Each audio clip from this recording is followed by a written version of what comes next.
Yo, yo, yo, yes sir, this is Kool KYLE, the original Star Child, and welcome to Hip Hop BC Before Corporate. And right now is our next graffiti segment, Graffiti Part 2. We're in the Bronx, and we're riding around, and we're looking at the artists and talking to the originators that helped put this art on the map that connected to graffiti. Y'all need to check this out. One. Star Child, baby. Come on, let's go.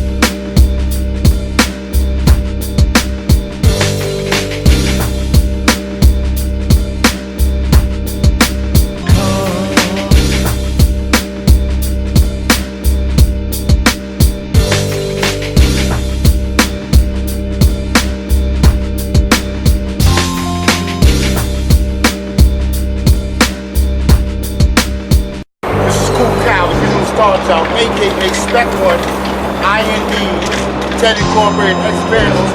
Right now, I'm on 10th Avenue and 202nd Street. We're at the Experimentals Mall. And we're getting ready to talk to a very good friend of mine, a legend in the game. He started back in the 70s. A pioneer sound better. First generation. This is Checker 170. Original generation. 8 people had 7 letters, but me, Super Cool Kyyle, back in the days when Lizzie was mayor. So Checker, when did you start, man? Hey, I started in 72. I hit my first trade December 72. I had no style, and I'm from I'm from the 4 train line, the RT line, and my line never got the props, but we had the big time riders that came out of there. From State Highway 149 to Deadly, to Sunny Motor 7, to Turk, to PNA, so many names to name. Chi, so many names on the 4 line, but the 2 and 4, train AC 168, but the 2 and 5 train got all the props. When the John Knoll came from Britain and Key Bass, they call us Graffiti. We never call ourselves Graffiti. Well, we call me and Lizzie call us battlers and writers. What you write? We was writers. We would call ourselves writers. Okay? Those Europeans came over and started calling Graffiti. You know? They forgot about the fallen fathers. And Spec come from a big time line with the Super Cools and the Hondus and the Death, the Karachis and the Blaze. So many names to write, to name.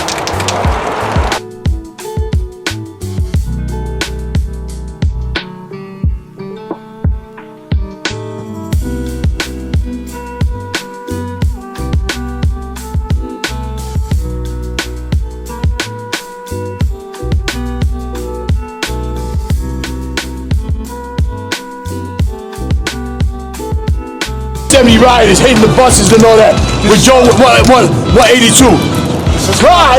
I never asked him this question. How in the world did he get the S. Bandel? They were butchered out. How you got the S. Bandel? I like that. I started writing it. That's all. You put yourself in. That's right. Peace, God. That's classic. That's classic. I put myself in. Turn around with me, baby. Right? This, my man Clyde, this is Reef. Yo, both of these dudes, let's deal with Clyde first. Originally, I called him, and I first saw his name, this is around 71, okay, as a young teen.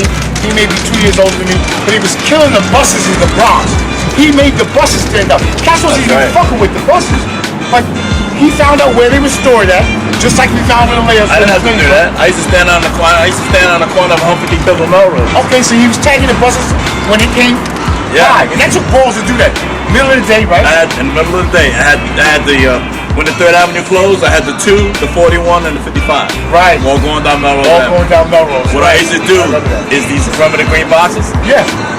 I used to bang it open and shit, turn the light red, keep the light red, and tag the bus on the light and shit. And then when I finished, that's amazing history. Turn the light on, turn the light to red, keep the bus there, and then when I finish, put it back to green. And you let the buses go. That's exactly. What year did you start? 70. You started in 70, when did you start? We ain't stopped yet. Well, you like Oh, 70. The last piece on the train was around 76. 76, that's the stuff. Okay? Yeah. That's the world famous Clyde, man. Y'all need to know him before corporate. Real graffiti, how it started in the city That's right. of New York, Before and the borough masterpieces. of the Bronx, and uptown Manhattan around here. Before masterpieces. That's Before right. masterpieces. Masterpieces weren't even thought of. And I knew a lot of bus drivers too. They used to let me tag the bus. Really? Yeah. That's classic. This is so good, Remember the man. Clinton special? Yeah, man. The last bus, I used to go all the way down to 150th Street. Exactly. That was my boy Jim. I just bombed that bus. Man. Oh, he used to. Hey, you remember that? That bus used to get ripped up. Yeah, yeah. Back doors were swinging. Yeah. They kicked the glass out. Right, because all the kids, Tore that guys shit from Cleveland were bugging out and going Yeah, oh, crazy. yeah. That was a high school bus. Yeah. They do in fucking Europe, right? Oh yeah, with the shit they stick on? Yeah. The guys in Europe, right, say we're gonna do a piece. Right. We're gonna do it top to bottom on the train, right? It's in the fucking train is in service, right? I seen this shit one up in Berlin. Right. There was 6 of them, right? You see them, they're on the train, they're bullshitting, you know, they're playing out their shit. Yeah, yeah. Train stops, they take a 2x4 and put it in the doorway. Wow. So the doors can't close. Wow. And while the doors close on the other cars, that one is still open, right? Meanwhile, you see all 6 guys and shit, they all got a piece, they all got a part of the piece. The door pieces. Yes. Yeah, they do them so quick, I'm telling you. Yeah. They work as a team. As a team, yeah. Yeah, everybody has their own thing they have to do on that piece. Oh, I see. So Oh, they I see. drop that shit in about 3 minutes and shit, and then they let the train go.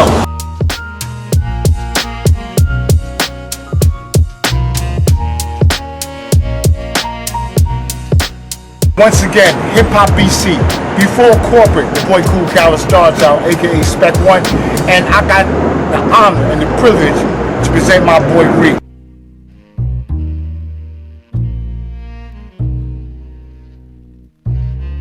Read 2, alias Opal.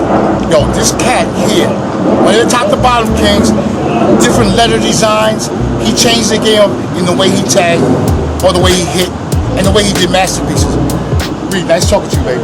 Likewise, man. How you, man? I'm good all the way around. Good, baby. As Let me ask you a can see, question. I am working on an Opal now.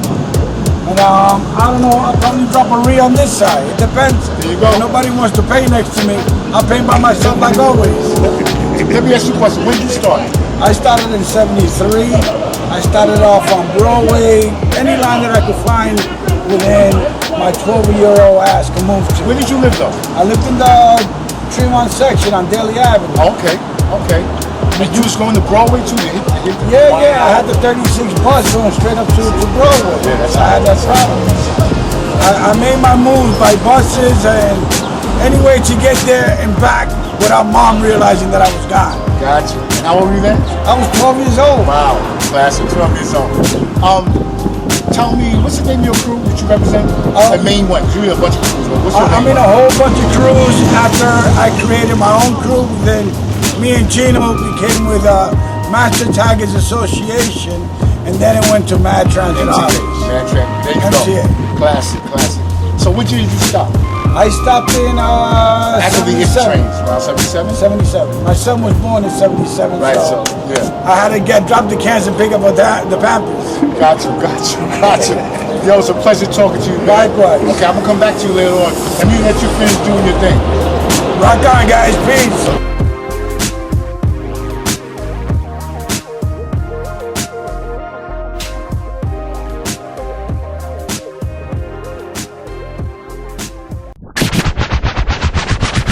Yeah, yes sir. As we do proceed to give you what we think you need, we're showing you legends in the game of graffiti that led directly to the expression of the graffiti in hip-hop culture. Reed, Clyde, Checker, Boots, and the style master himself, RIFF 170, INDs all day. These cats put up masterpieces on the train, tags on the train that ran for years, and they were noticed. And when the culture started to expand, they were reached out to share their expertise and their talent. These guys are important and pertinent to the development of the hip-hop culture itself, because once again, like I've said before, hip-hop and graffiti are first cousins, and a lot of guys that wrote went on to later become DJs, B-boys, and MCs. But they put the physical and the graphic part of hip-hop on the trains for the world to see. Let me just ask you one question though. What you know about hip-hop?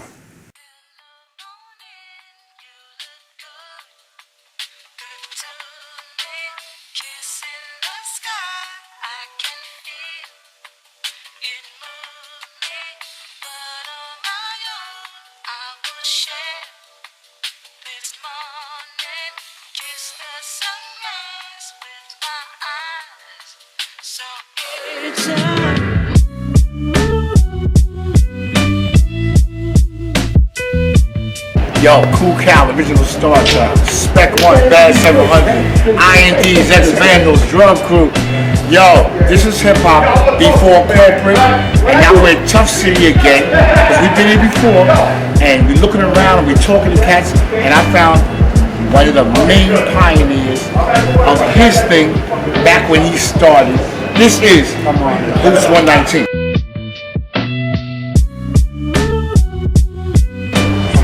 Bruce, how you doing, baby? Thank you so much. Good to see you, man. Good to see you. Appreciate that. Okay. Because that was real, unrehearsed.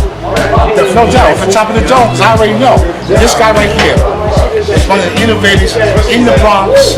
This is not a racial comment, but they were white boys and black guys. Politically correct. No, I'm not being political, but he was one of these dudes. In the projects. In the projects. All my friends are black, Puerto Rican, no big deal. And he did his thing. There was He no did his thing. Straight up and down. I remember Boots from 72, 73. So Boots, let me ask you a question, man. Wow, did you hear that? Wait, he said 72, 73. What? That was one of my first arrests in the 8th grade. My mother beat the shit out of me. Shaved my head for riding on the 2 train. Thus, the charge was criminal mischief. Check it. Can we see that? Sure. Criminal mischief. I love it. Now let me ask you this, Boots. Sure. When did you start? When did you actually start writing graffiti? On the I'm gonna streets, say and the this trains, for real, because people always got something to say that don't even know they weren't there. Okay, I'm 58 years old, right? Okay. I have guys ahead of me that I idolize, and I'll name them, but you know it's not about them right now. It's about us, right? My first tag, I was in the 5th grade, and I had a pilot. My boy, his name was Leslie and Lee. They were fraternal twins from 149 Grand Concourse. Stay High was up, Voice of the Ghetto wasn't out yet, and he brought the pilot, and we would tag it. In the hallways, in the buildings on 86th Street, you know, fancy, ritzy buildings. And it took off from there. Of course, Tracy 168 was one of my favorite superheroes. And back then, there were still red cars rolling with the silver and blue, okay? And I was tagging back then. So whatever the date is, you know, I don't want to cause no controversy, but where were you in 72? And I'll tell you, I was a toy. I couldn't reach. The only dude smaller than me was Fuzz 1. Okay? But 2 years later, I'm able to burn by myself. No, I give credit to my boy Vic 161, Victor. Simon 007, who's the younger brother, 2 years younger than me. Vic is 2 years older than me. We're all original Wild Style when Wild Style came out. And let me give it to you real quick. Okay, Tracy 168, Peanut 2, Zest, Jimmy Haha, Chi-Chi 133, Ton 5. Yeah, I said King 2. King 2's number 2 on the list. And they were superheroes. Yeah, you know what it is. And yeah, Mission Graffiti, Mark 198 President, Kid 17 Vice President. I'm the first member of OTB when Nick 707 invented that shit, and we were riding downtown at 170th Street. Okay? What was your greatest experience, if you can, because I know you got it, in graffiti? What? You know how you always had your boys piecing? I got 2 quick stories. Rest in peace, one of the superheroes who was my brother, Bear 167. Wow. His brother Moon was with us, okay? And I'm in the 2 yard. They had no paint. We're true friends. I'm in right here, okay? kept a lookout while I did my Federal Safety Purple boots with the hearts, Mahogany, Red Devil 3D, and a little can of Testers Seafoam Green Designs. And that was one of the nastiest single pieces running at that time. And the dude too had the hearts before me, okay? But I turned it up with the Fed Purple. And I met some brothers on 149 Grand Concourse, big dudes, loop earrings like muscles like this. And I'm a little dude. They said, yo, what you write? I said, Boots 119. He said to Victor, what you write? Vic 161, Simon 007. You know what he said about me? Damn. First of all, I thought I was getting jumped. They said, damn, we thought you were black. All that stuff. And where you get all that fat purple from? This is hip hop. This is graffiti. Before corporate. That's Boots. I gotta scratch my nuts. Boots 119. That's funny. This is Boots 119. Bronx graffiti legend. And it's a pleasure to talk to you. Respect one, Cool Cow. Bad 700. Can I add something about Spec? Very well known before I even met him. I saw all the specs, and there are other specs, but this is like a superhero, and he shows respect. Little background action to the Spec that passed away. Am I saying that correctly? Thank you, man. Okay, my pleasure. I love you, man. Love you too, man. All right. Thank you, man. Good talk. Good talk.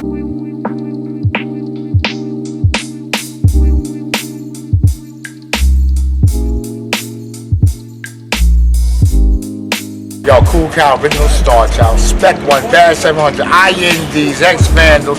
I got a special guest right now. Hip hop before corporate, before they stuck their hands in it, Riffy. You feel me? Yes. Before they stuck their hands in it.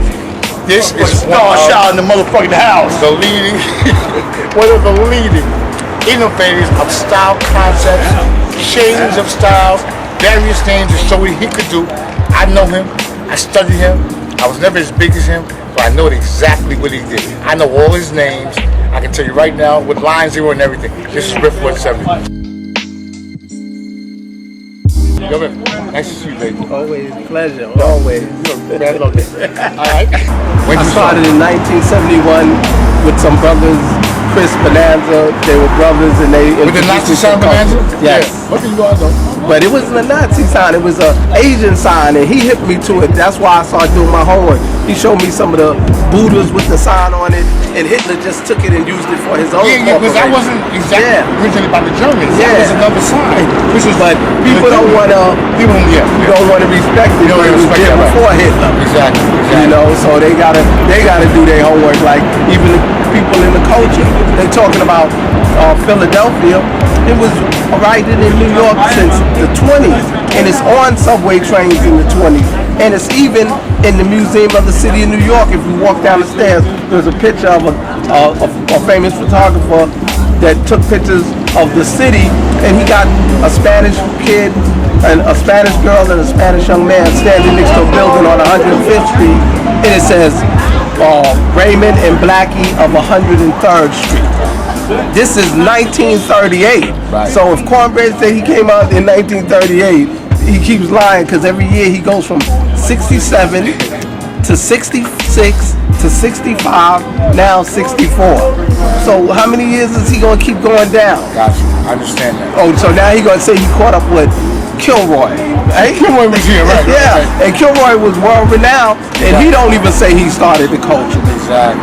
The culture consists of a whole bunch of people coming together and becoming like a family. There you go. You are known in our game as a style master. In fact, I think you and your boy FaZe, who I also know very well, are considered innovators in style changes and the way you presented your masterpieces. I mean, your tag style again, for y'all that don't know, is the way you write your name. But masterpieces are something like that get filled in. Anyway, where was your innovation at, and how did it even dawn on you to decide, well, I want to do it this way, and let me do it? Oh, well, when I was writing, you know, I knew everybody, a lot of things had been done already, and especially tagging was the first format. And everybody had a unique hand style, So before they say somebody came here and taught us, why did each and every one of us have totally different hand styles and totally different letter forms?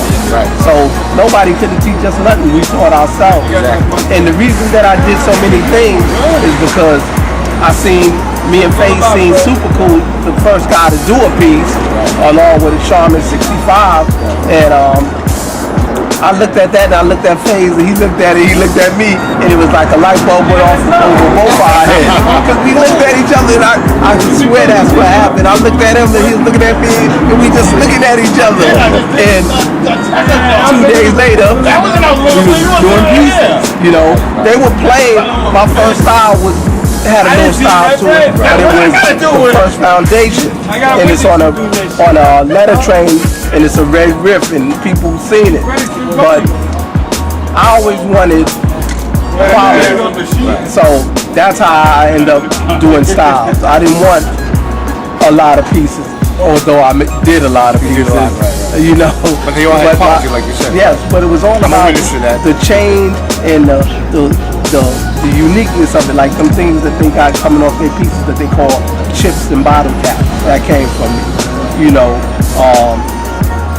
Things like the tiger stripes, The dots, the stripes, exactly. things like the bars that come off your name and could look like they're coming off and making another connection somewhere. Right. It was a lot of things that I did that I just was doing because it made my stuff look very different. And I didn't name it. My peers named it the mechanical, as you know. Right, I didn't name it the mechanical. They named it just like they named them things, the chips and on my pieces, they named them bottle caps and chain names from drop clips. But all this stuff I was just creating because I wanted to be unique in my own way. I wanted to be away from everybody. Right, gotcha. And, you know, Faze was the same way, but I just figured that I did a lot more. I did more names than anybody. Because he would change his name up. Let's say he felt the letter J. One day he woke up, I like J. So he would probably sit down with his book or some piece of paper. Now you can organize shit and do to his J. Now he's translating that. How do I put that on the train? He would think of a name that started with J, right? I know exactly how you did it. And that would be his name for like 2 weeks. He busted out with a few pieces with that J name just to show his style with that letter J. The name didn't even matter to him. And then once he was done with it, he moved on to it. That's Am I right, right. right? There you go. Yes. Yo, let me ask you something. What year did you stop? 76 was the last piece when Bot came and got me, and we did a memorial piece for his brother. I remember Solid. that. And I told Bot that his brother was going to be first, he was going to be second, and Don third. And I said, I'll be the last because, you know, I'm doing the outline for Because he was Solid. he like what you saw Reed do today. He's a master at that. If he didn't do your piece for you, which he rarely did, but cats he hung out with, he cared for, because this thing is back in our days, it was very competitive. Yes. And once he touched it though, he was changing little things that the original guy that did it wasn't even thinking about, but he would see it, and he would do that. So once the whole car outside the train was done, they could stand up on the platform like we often did and look. And now we waited for it to come by. And once it came by, it was much better than it originally started out to be. Am I right or wrong? Do that because you write up on the car, so you really, people don't understand. You can't really see it unless you take a step back. And from playing basketball, I think that's what gave me my perspective of how coordinated the letters would be. Because I was up on the train and I just had this vision where I could know that each letter was spacing and proportion, right. And I was just, you know, I was a little guy then, as you know, but I had little hands because they got a picture of me with the fake And the hands. feeling was like, you know, my fingers barely reached the nozzle. And That's a problem. I tell people. I often did things with 2 hands. And we never had special caps. We never had these caps, no. The stuff these modern. See, this is why this is called before corporate. Yeah. See, this is a worldwide movement.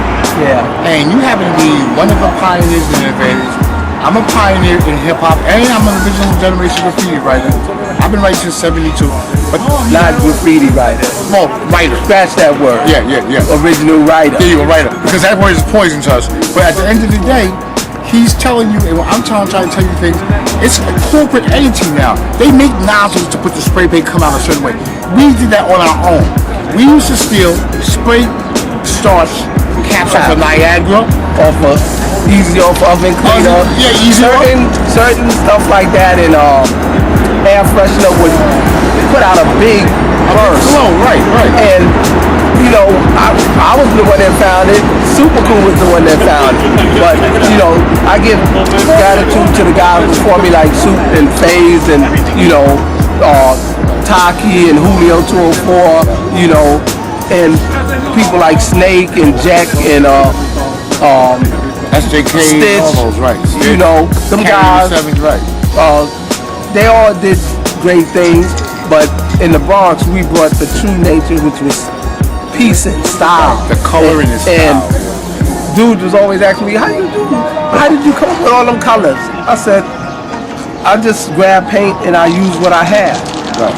And he's a living proof, and other brothers that stand around here tell you, I never had a paper in the yard. No, that's another. This is what I use. These guys would put shit and bring it to the yard. I never had that, but he would do it off the top of his head. And guys look at me like, oh, Riff is telling a lie, but there's a lot of guys here right now that'll tell you. I know that for a fact. Straight off the dome. I know, I never did. I did a car with the cam engine, with the smoke coming out the exhaust. Yeah, you did. With an ass to it pal, and people was in the 4 yard. That's when it was crowded. One day it was about good 25 people in the 4 yard, and everybody was stepping back, looking at me like, "Yo, what the hell are you doing?" Right. And they say he ain't even writing no riff. He doing an AS piece. I say, yeah, because I'm trying to show in that with 2 letters you can still get nasty. You know, and I was always telling people, no matter what you do, you can always come to agreement of, you know, quality before quantity. And that's what I did, you know. And I try to pass that on to everybody that roll with me. I used to tell them, you ride with me, come with your A game. There you go. You know, that's where it started. You know, it started. It wasn't meant to be embarrassing nobody. It was just come with your A game. Let me say this right now. It's an honor to speak to you. I mean, you my man and all that. Definitely, always. It's 20 grand. Yo, we boys. But that's not even the point. The point is, he knows the value of the original culture. He's in the story on his own. He tells the truth. He's looked at it. He was a part of it. And he's still alive to repeat it. And it's an honor for me to speak to you. Riff, I love you. Always. And the #1 book for all your people who are really about this culture is Styles of the Underground, Aerosol Linguistics. That's a good book, too. That's a phase 2 book. He lived it, and he's one of the first that really went out there and put it down. There you go. And he's hip-hop, too. He's hip-hop, too. Right. Nice seeing you, baby. Always. At this point in time, Hip Hop BC has to break out before corporate, but I just want to reiterate the point. What we're trying to do is show you the ingredients, the components, and what they call the elements that contributed to this worldwide movement today of hip hop. This has been Graffiti, and we need for you to do this. Look out for our next segment, because we do expand and we do go everywhere. We talk to everybody who has something to do with this monumental culture. And what we really want to do is let you know how it came about, because it didn't happen by happenstance. It didn't happen by a dream. It didn't happen because cats wanted it to happen. All those were combined into an effort to turn into an artistic movement and then a musical dance culture expression of culture from the inner cities, specializing in the South Bronx, New York City, and Harlem. This has been your host, Kool Kyle, Visible Star Show. Check us out, we coming back.